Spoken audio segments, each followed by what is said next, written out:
ještě jednou moc krát děkuju, že jste dorazili. Tak dneska tady máme brigádu, první společnou brigádu, tady k tomu krásnému kostelu. Vyklizení kotelny vzadu za oltářem. Je to taková první vlaštovka k záchraně tohohle kostela, i když samozřejmě probíhají souběžně i další kroky. Kostel je v havarijním stavu, zvenku to není moc poznat, ale zevnitř nám to nejvíc ukazuje klenba, co je zade mnou.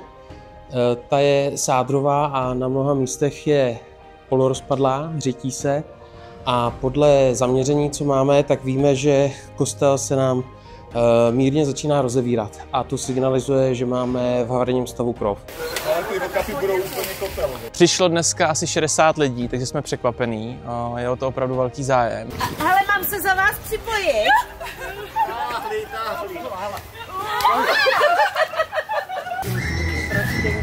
Já jdu pro telefon a zavolám Mirce, kde je. Já myslím, že to tam děláte zbytečně, protože to vypadá kontaktní.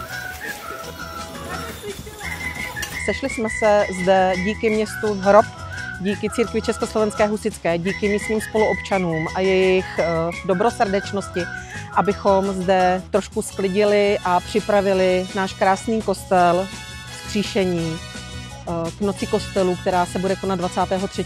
května, na kterou se všichni moc těšíme. Chtěl bych jim nesmírně poděkovat, že dorazili, že jim není osud kostela lhostejný a tady tý vlastně krásný památky, kterou tady u nás v Hrobě máme. My v rámci pracovní skupiny jsme si už naplánovali dílčí kroky, takže část už je splněná, máme kompletní pasportizaci objektu, takže to máme zaměřený 3D skenerem fotogrametricky, takže máme základní projektovou dokumentaci. Dále se zde chystá rekonstrukce kostela, zatím sice pozvolná, protože musíme sehnat nemalé finanční prostředky. Je tam někdo?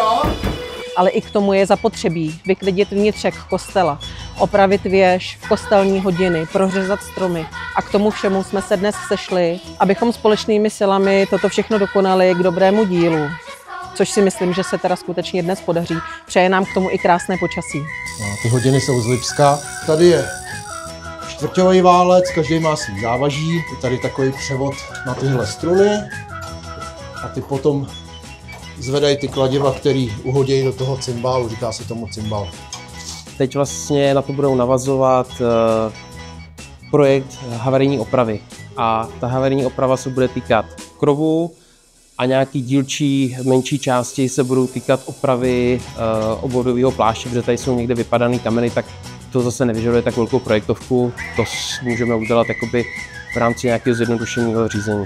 Tak já bych nesmírně rád poděkoval hasičům, kteří nám tady pomáhají, určitě všem, kteří jsou v té pracovní skupině na záchranu kostela, vedení města, církvi, odborníkům, panu inženýru Bendovi, který na tom odvedl neskutečně práce. Rád bych poděkoval Pepovi Benešovi z firmy Stavario, ty nám půjčili vlastně ty průmyslové vysavače.